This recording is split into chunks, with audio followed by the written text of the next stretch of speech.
नमस्कार दोस्तों, स्टूडेंट्स। इस चैप्टर में आपको 5th नंबर चैप्टर लेके आया हूँ, क्लास 12th का मैथमेटिक्स मैट्रिक्स का नूतन बुक का लेके आया हूँ। यदि अभी तक आपने मेरा यूट्यूब चैनल इंटेलिजेंट मैथ को सब्सक्राइब नहीं किया हो तो प्लीज़ सब्सक्राइब कर दें और बेल आइकन को प्रेस करें, जिससे आपको नई नई नोटिफिकेशन मिलती रहे। इसके बेसिक मैंने आपको पहले एक वीडियो में दे रखा है। यदि आपको वीडियो ना देखा हो तो मैं उसकी डिस्क्रिप्शन आपको दे दूंगा आपको, तो आप लोग उसमें देख लें। मेरी डिस्क्रिप्शन में मैं आपको लिंक उसमें दे दूंगा। अब आगे मैं स्टार्ट करता हूँ इस क्वेश्चन को। यदि आपने बेसिक पहले पढ़े देन आफ्टर आप इस चैप्टर को पढ़ें, उस चैप्टर को अच्छी तरह देख लें। पहले जो मैं आपको लिंक दूंगा डिस्क्रिप्शन में, उसके एक बार अच्छी तरह पूरी वीडियो को अच्छी तरह देखें, देन आफ्टर आप इस चैप्टर को पूरा करें। इस चैप्टर का 5th ए का पहला क्वेश्चन है, write down the order of the matrix. यदि हम ऑर्डर की बात करते हैं तो ऑर्डर बहुत आसान सा लॉजिक होता है। मैं आपको बता देता हूँ बारी बारी से, जैसा मैंने पहले बताया था वैसे एक सिंपल तरीके से मैं आपको बताऊंगा। यदि फिर भी कोई परेशानी आती है तो आप लोग कमेंट्स बॉक्स में उसको मेंशन कर सकते हैं, इससे मैं उसका आपको जवाब दे सकूँ। चलिए, पहला वाला क्वेश्चन दिया है ए 5th।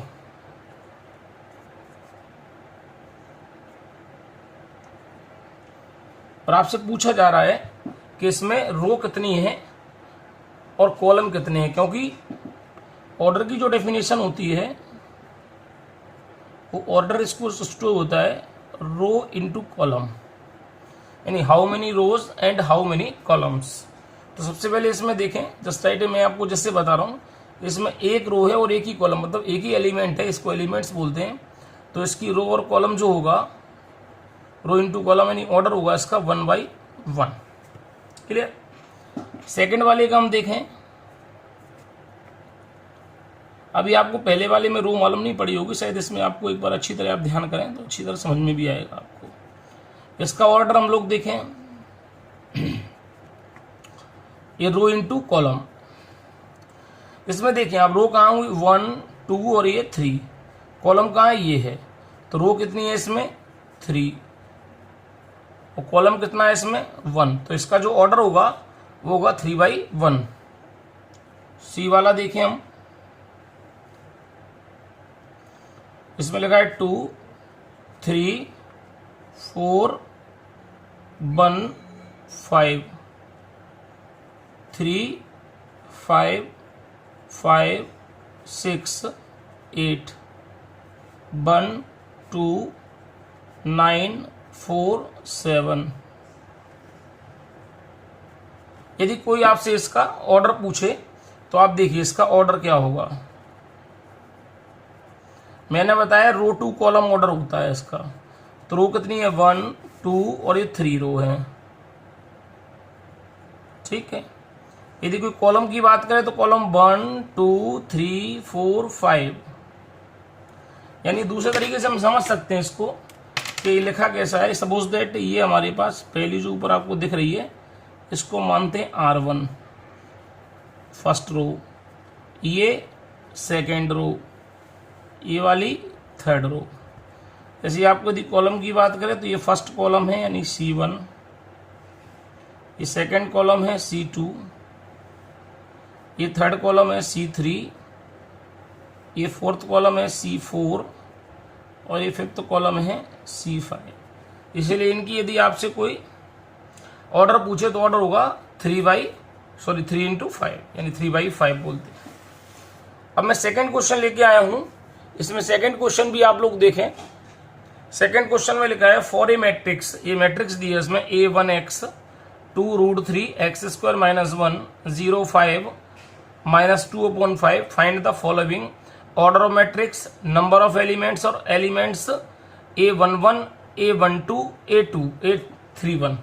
चलिए बारी बारी से अपन क्वेश्चन का जवाब देते हैं। पहले नंबर आता है ऑर्डर, तो अच्छी तरह देखें इसको और ऑर्डर अपन देखते हैं। सबसे पहले ऑर्डर मैंने बताया था रो टू कॉलम होता है, तो रोज में होगी 1 2 और ये 3, कॉलम इसमें 1 2 3। तो इसका एक आंसर हो गया 3/3, एक आंसर। सेकेंड आंसर देखते हैं अपन, ये फर्स्ट आंसर हो गया। सेकंड आंसर देखते हैं, नंबर ऑफ एलिमेंट्स कितने हैं इसमें, नंबर ऑफ एलिमेंट। आप देखें वैसे नंबर ऑफ एलिमेंट्स हम गिन सकते हैं 1 2 3 4 5 6 7 8 9, लेकिन एक दूसरा तरीका भी होता है, बहुत शानदार तरीका होता है। ऑर्डर है, ऑर्डर का मल्टीपल करो, 3 3 जा 9, तो इसमें एलिमेंट नंबर ऑफ एलिमेंट्स आएंगे 9। थर्ड आता है इसमें, ये बताना है कि एलिमेंट्स A11 कौन सा है, A23 कौन सा है और A31 कौन सा है। ये भी बहुत अच्छा लॉजिक होता है, आप समझ लें।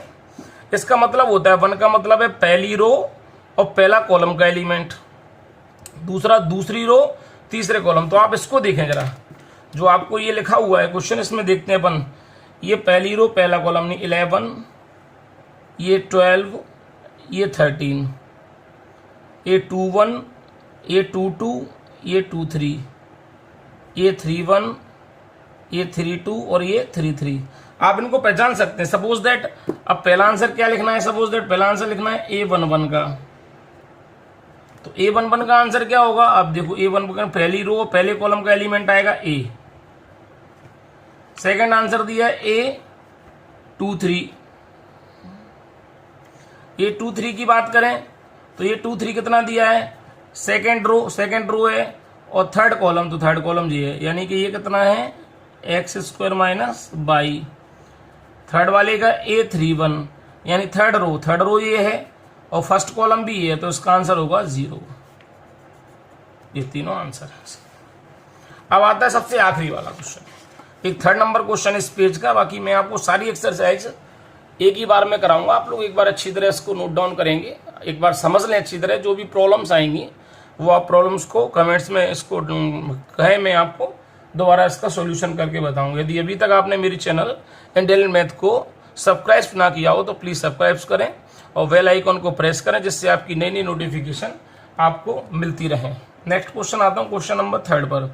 क्वेश्चन नंबर 3 दिया, if a matrix has 28 elements, what are the possible orders it can have, what if it has 13 element. आप लोग जाना है, सबसे पहले इसमें 2 क्वेश्चन है। तो सबसे पहले देखें, if a matrix has 28 elements हैं किसी मैट्रिक्स में, तो what is the possible order, इसके कितने ऑर्डर हो सकते हैं। तो हम देखें सबसे पहले, और हम लोग लिख सकते हैं। देखिए यदि हम लोग इसकी ऑर्डर की बात करें तो मैं ऑर्डर आपको बता देता हूं। देखिए यदि 28 एलिमेंट है तो मैं सबसे अच्छा लॉजिक बताता हूं, वो आपको समझ लो। 28 किस किस टेबल में आता है वो सारी टेबल आप लिख दें, तो उस टेबल के अकॉर्डिंग आपका हो जाएगा। जैसे मैं पहला लिखता हूं 1 into 28, 1 रो 28 कॉलम पहला। दूसरा हो सकता है इसका अपोजिट 28 into 1, एक तो पहली टेबल में 28 आता है। दूसरी देखें तो 14 to 14, 2 से 14 का मल्टीपल करेंगे तो 28, एक इसका आंसर ये भी हो सकता है। और 14 into 2 ये भी 28 हो सकता है। इसके बाद देखें 3 into 7, 3 7 जा 21 होता है, 3 8 जा 24, 3 8 जा 24, और 8 3 जा, ये नहीं होगा, सॉरी 28 कहाँ आ रहा है इसमें, 21 आ रहा है, 24 सॉरी। अब 28 के लिए कौन सा चाहिए, 4 7 जा और 7 4 जा। आप देखें पहला अपन ने लिख दिया 1 into 28, ये भी 28 आएगा, 28 into 1 ये भी आएगा, 2 into 14 ये भी आएगा, 14 into 2 ये भी आएगा, 4 into 7 28 और 7 into 4। इसके अलावा कोई भी 28 के फैक्टर नहीं बनते हैं। बनते हैं क्या बताएं इसके अलावा। चलिए एक आंसर तो ये आ गया।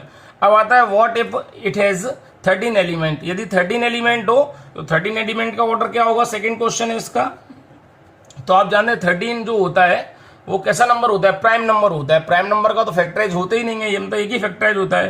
तो एक तो आंसर होगा 1 into 13 और एक आंसर होगा 13 into 1। आप एक बार समझ लें, बड़ा आसान सा लॉजिक है। पहला क्वेश्चन दिया था, मतलब 3rd नंबर क्वेश्चन दिए थे, फिर matrix has 28 element, what is the possible order if it can have, मतलब क्या पॉसिबल इसके ऑर्डर हो सकते हैं। तो ऑर्डर मैंने आपको बताया। ऐसे ही यदि 13 एलिमेंट हो तो क्या ऑर्डर होगा, तो मैंने ऑर्डर आपको बताया। एक बार आप इसको नोट डाउन करें। फिर भी कोई प्रॉब्लम है तो आप कमेंट बॉक्स में एक बार इसको लिख सकते हैं, इससे मैं उसका आंसर दे सकूँ। चलिए अब आता है क्वेश्चन नंबर 4। क्वेश्चन नंबर 4 देखें, यदि आपने अभी तक मेरे यूट्यूब चैनल इंटेलिजेंट मैथ को सब्सक्राइब ना किया, मैं बार बार इसीलिए निवेदन कर रहा हूँ कि जिससे आपको इसकी नोटिफिकेशन आपको मिलती रहे। यदि आप 12th के स्टूडेंट हैं या भाई बहन हैं आपके, तो इस चैनल को देखकर वो अपनी मुफ्त में पढ़ाई कर सकते हैं। मेरा सिद्धांत यही, मेरा यही मोटो है कि इसके माध्यम से जिन बच्चों के पास ट्यूशन फीस नहीं होती है, वो बच्चे अपना जो भी स्टडी है वो इसके द्वारा कर सकते हैं। ठीक है ना। चलिए नेक्स्ट क्वेश्चन मैं बताता हूँ, 4th number question. Give an example of a road, यहाँ लिखा है diagonal matrix, unit matrix I3, 3x2, null matrix और रो मैट्रिक्स। चलिए कोई भी एग्जांपल हम लिख सकते हैं इसमें। सबसे पहले आता है 4 रो, जिसमें 4 रो हो, मतलब 4 रो हो, ऐसा डायगोनल मैट्रिक्स लिखना है। तो मैं पहले भी आपको बता चुका हूं डायगोनल मैट्रिक्स में, पहले ही मैं आपको, जब आप मेरी पहली वीडियो देखें जिसमें मैंने सारा बेसिक इसका दिया है इसका, तो उसमें क्या होता है कि सिर्फ डायगोनल को छोड़कर बाकी जो भी आएगा वो 0 होंगे। यानी लिखा है A4 रोड डायगोनल मैट्रिक्स। तो आप देखिए, तो लिख सकते हैं हम इसके लिए। फर्स्ट वाला क्वेश्चन है हमारे पास, आंसर मैं लिख रहा हूं उसका फाइनली। 4 रो होना चाहिए, तो मैं कोई भी नंबर लिख सकता हूं, लेकिन नंबर डिफरेंट होना चाहिए। सपोज दैट 1 0 0 0, 4 रो होंगी तो 4 कॉलम भी होंगे डेफिनेट। यानी जब भी आप लोग डायगोनल मैट्रिक्स लिखते हैं, समझ लो मेरी बात, जब भी डायगोनल मैट्रिक्स लिखेंगे तो जितनी रो होंगी उतनी कॉलम होती है, फाइनल होता है। फिर लिख सकते हैं 0 2 0 0 0 0 3, आप कोई भी नंबर लिख सकते हैं इसकी जगह। 0 0 0 0 4, तो मैंने लिखा है 4x4 का आपको 4 रोड डायगोनल मैट्रिक्स। तो ये पहला आंसर इसका ही होगा। सेकंड लिख सकते हैं हमसे, सेकंड आंसर हमें यूनिट मैट्रिक्स लिखना है। यूनिट मैट्रिक्स में भी डायगोनल मैट्रिक्स होता है, I3 है, यानी इसमें 3 रो होंगी और 3 कॉलम होंगी। यूनिट मैट्रिक्स माने सिर्फ ये जो डायगोनल आपको दिख रहा है, ये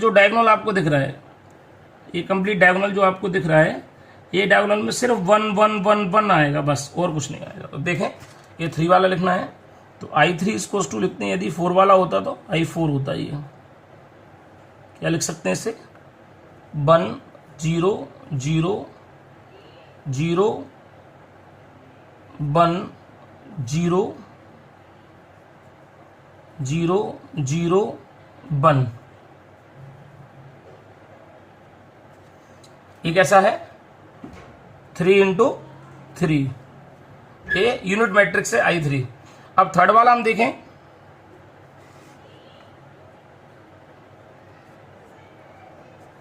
ये दिया है 3x2 नल मैट्रिक्स, मतलब 3 रो और 2 कॉलम का ऐसा मैट्रिक्स लिखना है जो नल हो। कैसा हो?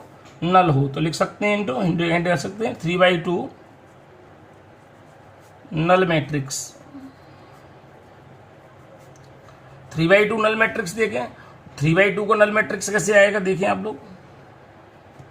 इसमें 3 रो चाहिए और 2 कॉलम चाहिए, तो लिख सकते हैं 0 0 0 0 0 0। तो आप देख लें, इसमें 3 रो हैं और 2 कॉलम है, बाकी सारे एलिमेंट 0 है, तो ये नल मैट्रिक्स है। नल मैट्रिक्स को 0 मैट्रिक्स भी बोलते हैं। ये 4th वाला आएगा। 4th वाले में लिखा ये रो मैट्रिक्स। नेक्स्ट क्वेश्चन में मैंने 4th नंबर लिखा है। सर 4th नंबर में दिया था ये रो मैट्रिक्स। रो मैट्रिक्स में अपन कहें तो ए रो मैट्रिक्स है, 1 रो होना चाहिए, कॉलम कितने भी हो फर्क नहीं पड़ता है हम लोग। तो आप लोग देखें, इसको हम लिख सकते हैं ए रो मैट्रिक्स। यदि ये रो मैट्रिक्स लेंगे तो रो सिर्फ 1 होना चाहिए, तो कॉलम कितने भी हो उससे फर्क नहीं पड़ता है। जैसे 1 2 3 4, जितने भी कॉलम चाहे, रो सिर्फ 1 है इसमें, तो इसकी जो ऑर्डर है वो 1/4 है। कितना है इसका? 1/4। लेकिन इसका रो 1 है, इसीलिए इसको रो मैट्रिक्स, जिसमें रो 1 होती है उसको रो मैट्रिक्स कहते हैं। मैंने पहले वाली वीडियो में ये बताया आपको। अब मैं आता है क्वेश्चन नंबर 5। क्वेश्चन नंबर 5 आप लोग देखें। 5th क्वेश्चन भी बड़ा शानदार है, इसमें भी पूछा गया आपसे, वो आप देखें। पहला देखा है, give an example of A diagonal matrix which is not scalar. Scalar का मतलब होता है कि बीच की जो वैल्यू है वो सेम नहीं आना चाहिए डायगोनल की बेट। तो मैं देखता हूं, पहला वाला आंसर बताता हूं आपको। A diagonal matrix which is not scalar. तो आप देखें, इसमें मैं बताता हूं आपको, डायगोनल मैट्रिक्स है और डायगोनल मैट्रिक्स होना चाहिए, डायगोनल मैट्रिक्स में ये स्केलर ना हो। तो स्केलर ना हो तो मैं बताता हूँ 3x3 का लिख देते हैं, डायगोनल कोई फर्क नहीं पड़ता, उसने नहीं बोला है कितने का बनाना है। लिख सकते हैं 1 0 0 0 2 0 0 0 3। ये 3x3 का डायगोनल मैट्रिक्स है जो स्केलर नहीं है। बी नंबर क्वेश्चन आता है, इसका सेकंड नंबर क्वेश्चन। सेकंड दिया a row matrix which is also a column matrix. ऐसा मैट्रिक्स लिखना है जो कॉलम भी हो और रो भी हो। बड़ा आसान सा लॉजिक है, मैं बताता हूं आपको, आप भी मजा आ जाएगा। देखिए, a row matrix which is also a column matrix. Column भी हो रो भी हो, तो बहुत सिंपल सा लॉजिक है, कोई भी नंबर लिखो। सपोज दैट मैंने 4 लिख दिया, आप देखिए 1 रो है और 1 कॉलम है, तो इसको कॉलम मैट्रिक्स ही बोल सकते हैं और रो मैट्रिक्स ही बोल सकते हैं। तो ये 1/1 का है। थर्ड वाला क्वेश्चन, कोई भी नंबर, ऐसा नहीं 4 लिखा है मैंने, आप 5 लिख सकते हैं, 6 लिख सकते हैं, 9 लिख सकते हैं, जो आपका मन करे वो आप लिख सकते हैं। थर्ड नंबर दिया है इसमें, ए स्क्वायर मैट्रिक्स ऑफ ऑर्डर 3। ऐसा मैट्रिक्स लिखना है इसका ऑर्डर 3 हो। कितना हो? ऑर्डर 3 हो। तो लिख सकते हैं कोई भी, स्क्वायर मैट्रिक्स ही वही होता है, इसमें रो और कॉलम सेम होते हैं। तो ए स्क्वायर मैट्रिक्स ऑफ ऑर्डर 3 लिख दीजिए। बड़ा आसान सा लॉजिक है, कुछ भी लिख सकते हैं हम। 2 1 3 1 7 5 0 2 9। तो स्क्वायर मैट्रिक्स है 3x3 का। हम 4x4 का भी लिख सकते हैं, हम 2x2 का भी लिख सकते थे। ये इन तीनों के आंसर हैं, आप एक बार इसको टैली करें। इसके बाद आता है क्वेश्चन नंबर 6। क्वेश्चन नंबर 6 लेके आया हूं। क्वेश्चन नंबर 6 में क्वेश्चन दिया है, find x by z satisfying the equation. जिस इक्वेशन से ये सेटिस्फाई हो जाए ऐसे इक्वेशन अपन को बताना है। तो हम लोग काम क्या करते हैं, आप देखें इक्वल में हम देखें तो सेम दिया है हमारे पास, सेम मैट्रिक्स दिया है। या मैट्रिक्स हम 2x1 की मैट्रिक्स है, ये भी 2x1 है, तो इनको हम कंपेयर कर लेते हैं। क्या कर लेते हैं? कंपेयर कर लेते हैं इनको। वी हैव, हमारे पास दिया है क्या क्या, x + y = 8 दिया है। फर्स्ट का फर्स्ट से कंपेयर करेंगे। और सेकेंड हमारे पास दिया है x - y = 4। 10th क्लास में जो हम सीख के एलिमिनेशन मेथड से कर सकते हैं, या दोनों को हम दोनों को ऐड कर दें। सपोज दैट एडिंग कर दें, बाय एडिंग। यदि हम दोनों को ऐड करेंगे तो x + y = 8 और x - y = 4। ऐड करेंगे तो y से y क्रॉस हो जाएगा, 2x = 12। आप देंगे 2x = 12 आया तो x की वैल्यू तो हो गई हमारे पास 6। अब इस x की वैल्यू को चाहे इस इक्वेशन में रख दो, चाहे इस इक्वेशन को चाहो तो आप नेमिंग कर सकते हैं फर्स्ट और सेकेंड। तो from the equation number first equation में रखेंगे तो x की वैल्यू 6 रखना है, तो 6 + y = 8। तो यहां पर y की वैल्यू भी आ गई 8 - 6 2। तो लिख सकते हैं आप x = 6 और y = 2। क्लियर? ऐसे ही आपको सारी इक्वेशन ऐसे ही करना है। मैं और करके दिखाता हूं आपको। सेकेंड भी यही सेम टू सेम तरीका है। वी हैव, देखिए सेम टू सेम, जैसे 7 का 7 से तो इक्वल लिखने की कोई जरूरत नहीं। जो अनइक्वल पार्ट्स हैं, जैसे ये इसके इक्वल आएगा। जैसे आ गया x - 3 = 2x + 5। सेकेंड दिया था, इस 7 के इक्वल 7 नहीं लिखेंगे, 0 है तो 0 है ही इक्वल। सेकेंड दिया था -5 = 3y - 7। तो देखिए हम ट्रांसपोज कर देते हैं। x दिया है, ये माइनस का 2x, ये आ जाएगा 5, ये पॉजिटिव का 3 आ जाएगा। तो ये -x = 8, या लिख सकते हैं x की वैल्यू -8। सेकेंड इक्वेशन आता है। सेकेंड के लिए देखिए हम लोग y की वैल्यू निकालें। हम y की वैल्यू निकालना बड़ा आसान है। 3y को ट्रांसपोज नहीं करते हैं, 7 को ट्रांसपोज कर देते हैं। तो आएगा 2 इक्वल्स टू 3y, यानी y की वैल्यू आ जाएगी हमारे पास 2y3। ये x की वैल्यू और ये y की वैल्यू है। क्वेश्चन नंबर 6 में आते हैं, वही कंपेयर करना है भी है वो। फर्स्ट इक्वेशन हमारे पास बनता है x plus y plus z equals to 7। Second equation बनेगा x plus y equals to 5 और y plus z equals to 3। Equation number first, equation number second और इक्वेशन नंबर थर्ड। अब आप देखें साहब इसको, इसमें ये वाली भी वैल्यू हम इसमें रख देंगे तो वैल्यू आ जाएगी, इसकी वैल्यू भी इसमें रख देंगे तो भी आ जाएगी। तो लिख सकते हैं हम लोग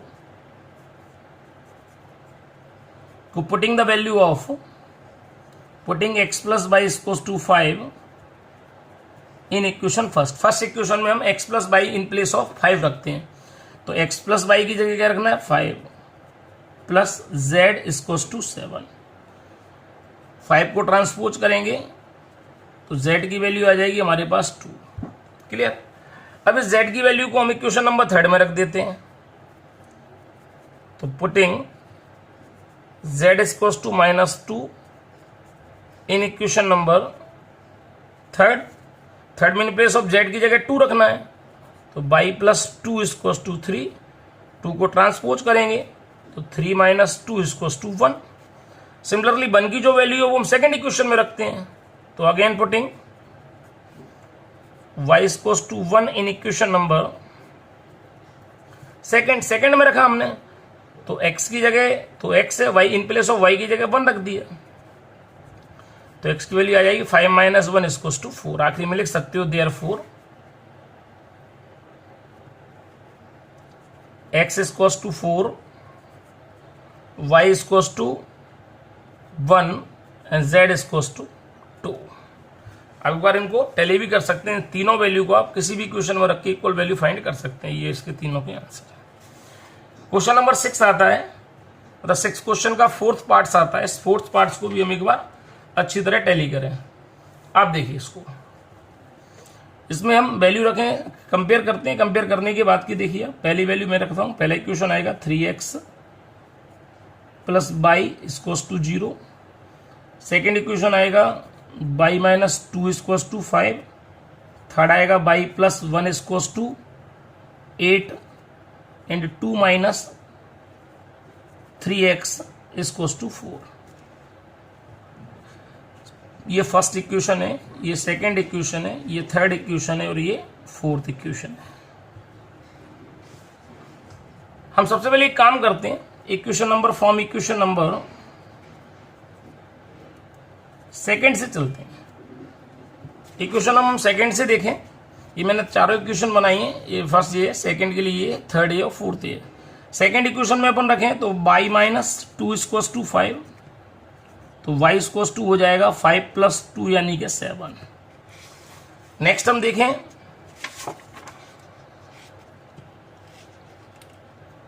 नेक्स्ट हम देखते हैं from the equation number third.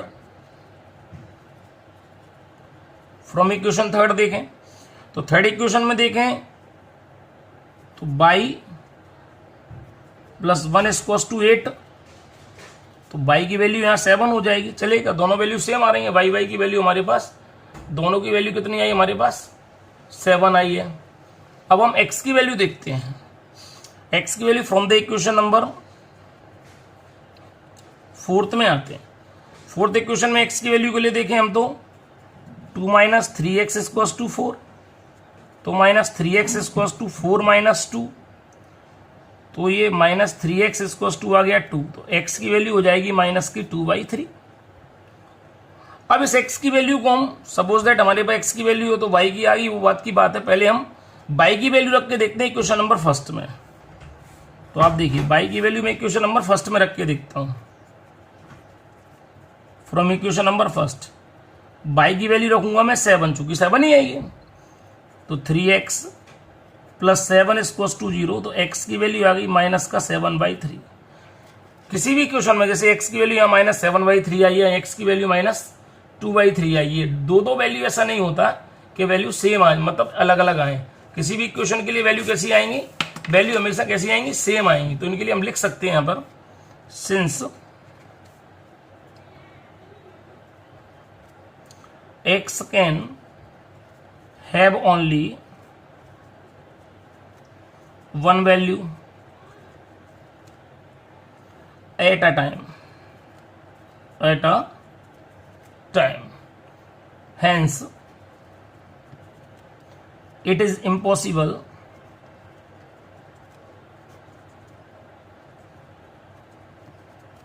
to find the value of x and y. Okay, तो हमारे पास इसकी कोई वैल्यू नहीं आएगी, मतलब at a time single value आना चाहिए, वो सिंगल वैल्यू हमारे पास नहीं आ रही है। एक बार इसको आप लोग नोट डाउन करें।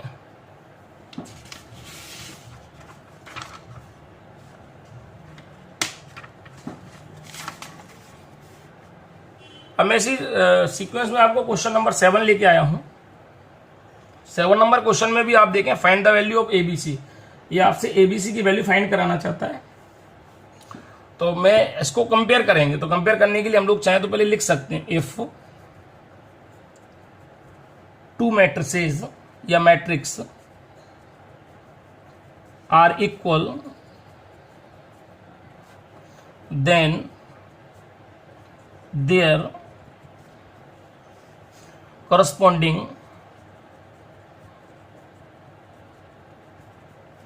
elements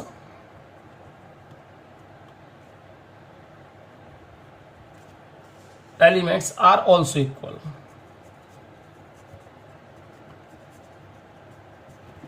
ठीक, यदि ये दोनों एलिमेंट की हमारे पास मैट्रिक्स इक्वल है तो इनके करस्पॉन्डिंग जो हमारे पास एलिमेंट्स आते हैं वो भी आपस में इक्वल होंगे। तो इसके अकॉर्डिंग हम लोग इक्वेशन बनाते हैं। फर्स्ट इक्वेशन हमारे पास बन के तैयार होगा a minus b equals to -1।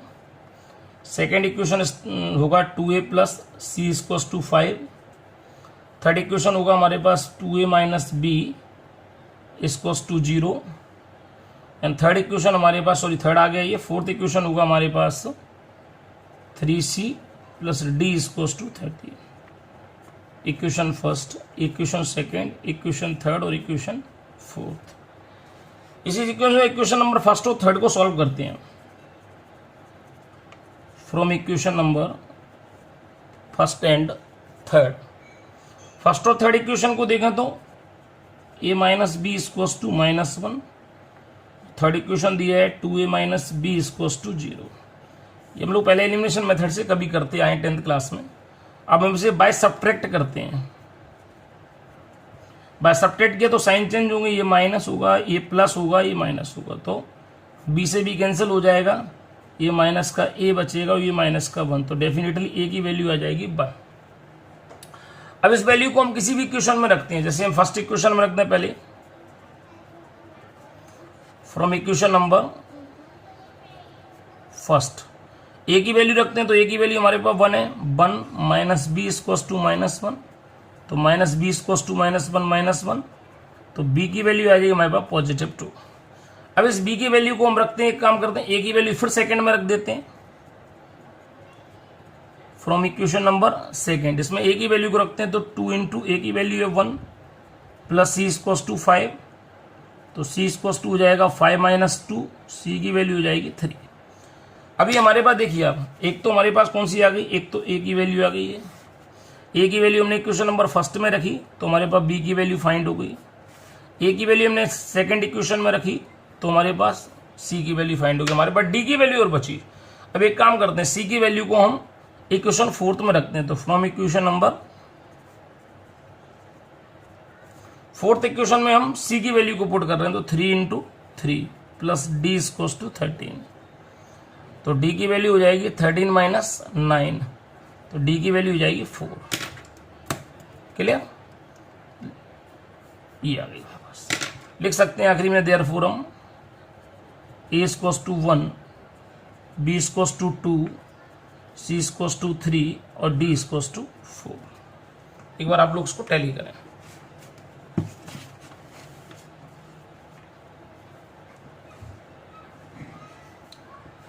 इस एक्सरसाइज का लास्ट क्वेश्चन स्टार्ट होता है। लास्ट क्वेश्चन स्टार्ट करने के पहले थोड़ा सा आप समझ लें, उसके बाद ही अपन इसको स्टार्ट करेंगे। इसमें लिखा है form A matrix capital A of order 2/3, मतलब ए मैट्रिक्स हमें 2/3 का बनाना है। एलिमेंट्स आर गिवन बाय, और एलिमेंट्स हम ऐसे अपने हिसाब से रखेंगे। जैसे मैं आपको थोड़ा सा रबर करके बताता हूँ, उसके बाद देखते हैं अपन। जैसे मैं आपको कोई ए मैट्रिक्स दिया है हमारे पास, और इसे 2/3 का बनाना है, यानी 2 रो बनाना है और 3 कॉलम बनाना है, यानी कि A11, A12, A13 मैंने पिछले क्वेश्चन में बताया था आपको, A21, A22, A23। इस फॉर्मेशन में इस क्वेश्चन को कंप्लीट करना है। तो अब देखिए बड़ा आसान लॉजिक है। यहाँ आई जे जो है, आई रिप्रेजेंट करता है रो को और जे प्रेजेंट करता है कॉलम को, यानी फर्स्ट जो वैल्यू होती है वो रो की होती है, सेकंड जो वैल्यू होती है वो कॉलम की होती है। तो मैं स्टार्ट करता हूँ क्वेश्चन नंबर फर्स्ट। आप देखिए बड़ा आसान सा लॉजिक है। इन सभी में हमें 6 एलिमेंट फाइंड करना पड़ेंगे इसके चारों क्वेश्चन के। देन आफ्टर हम इसमें रख के सॉल्व करते हैं उसको। सबसे पहले आता है A11। A11 माने आई की जगह 1 रखना है और जे की जगह 1 रखना है, तो 1 - 1 = 0। फिर हमारे पास आएगा A12। A12 आया यानी 1 - 2, क्योंकि I - j माइनस का 1। A13 ये दिया, तो A13 यानी 1 - 3 यानी -2। फिर उसके बाद आएगा हमारे पास A21 यानी 2 - 1 यानी कि 1।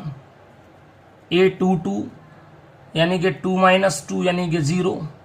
और A23 यानी कि 2 - 3 = -1।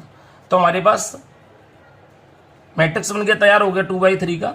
इन प्लेस ऑफ A11 की जगह 0, A12 की जगह -1, A13 की जगह -2, A21 की जगह 1, A22 की जगह 0, A23 की जगह -1। ये हमारे पास बन के तैयार हो गया पहला वाला को। अब सेकंड हम देखते हैं सेकंड वाले को। सेकंड वाला सेम टू सेम तरीका नहीं बदलना है, बहुत आसान सा लॉजिक है। अब क्या करना है आपको, अब यहां पर सॉरी ये आई जे सफिक्स में लगेगा, आई और जे नीचे। आई जे की जो वैल्यू है वो आई इंटू जे है। क्या है? आई इंटू जे। तो आप देखिए A11 अब इंटू में रखना है, तो 1 × 1 1, A12 1 × 2 2, A13 1 × 3 3। सिमिलरली A21 यानी 2 × 1, जैसा साइन है, जैसे बीच में माइनस था तो माइनस किया, प्लस है तो प्लस करेंगे, मतलब इंटू है तो इंटू किया है। A22 यानी कि 2 × 2 4, सॉरी ये 2 आएगा, ये 4। A23 यानी कि 2 × 3 6। तो हमारे पास बनके तैयार हो गया हमारे पास मैट्रिक्स 1 2 3 और 2 4 6। ये जो है आप देखें इनमें लिख सकते हैं 2/3, ये भी हमारे पास 2/3 का मैट्रिक्स है। थर्ड वाले क्वेश्चन पे आते हैं हम।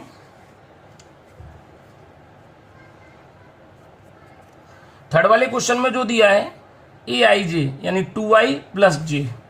तो आप देखें बड़ा आसान सा लॉजिक, जैसे हम निकालें A11 क्या दिया 2i, i की जगह 1 और j की जगह भी 1 + j यानी कि 1। 2 × 1 2 + 1 यानी कि 3।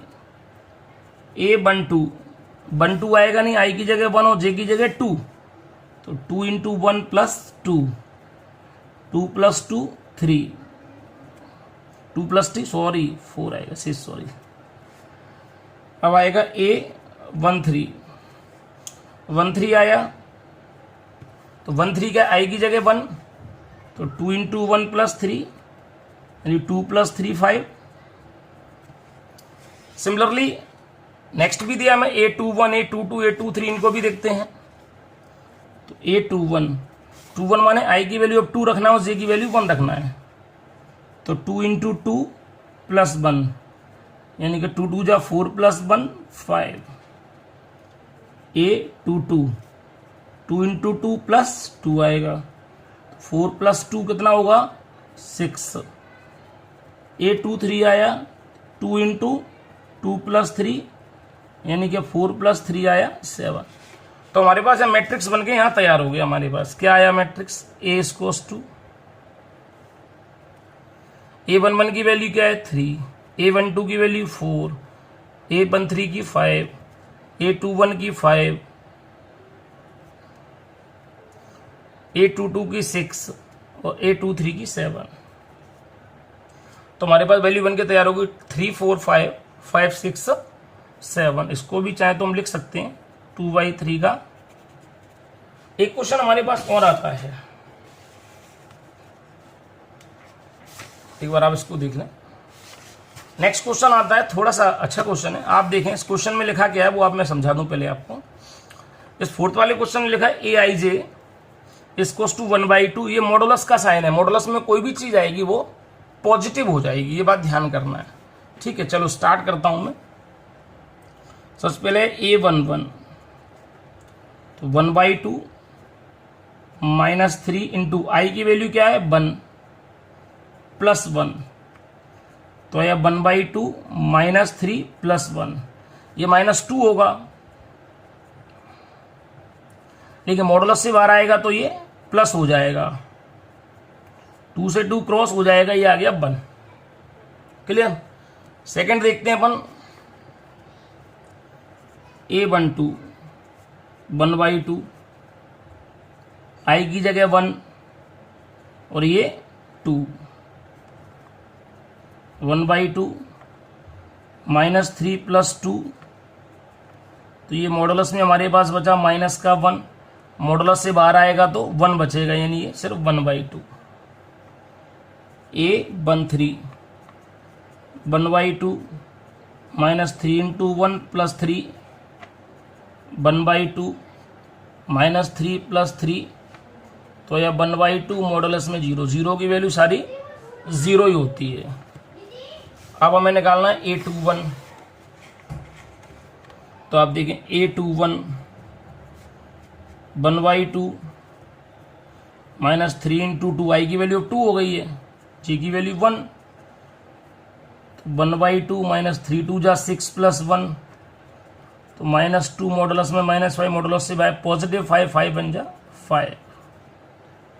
A22 1/2 -3 इंटू 2 प्लस 2, 1/2 -6 प्लस 2, तो रिमेनिंग पार्ट बचेगा माइनस का 4, इसके बाहर आएगा तो पॉजिटिव 4, 2 2 जा 4, तो बचा हमारे पास पॉजिटिव 2। ये आया A23, लास्ट निकालना है 1/2 -3 इंटू 2 प्लस 3, 3 2 जा 6 प्लस 3, तो आ गया माइनस का 3, मॉडुलस से बाहर पॉजिटिव, तो ये 3/2। ऐसे सारी वैल्यू निकाल के आखिरी में हम इसको एक मैट्रिक्स बनाते हैं 2/3 का। तो A इक्वल्स टू आ जाएगा हमारे पास 1, 1/2 0, 5/2 2 और 3/2, तो ये बन गया हमारे पास 2/3 का मैट्रिक्स। ये हमारा आंसर है। आपको मेरा वीडियो अच्छा लगा हो तो आप प्लीज़ मेरे चैनल को सब्सक्राइब करें और बेल आइकन को प्रेस करें, जिससे आपको नई नई नोटिफिकेशन मिलती रहे। जय हिंद।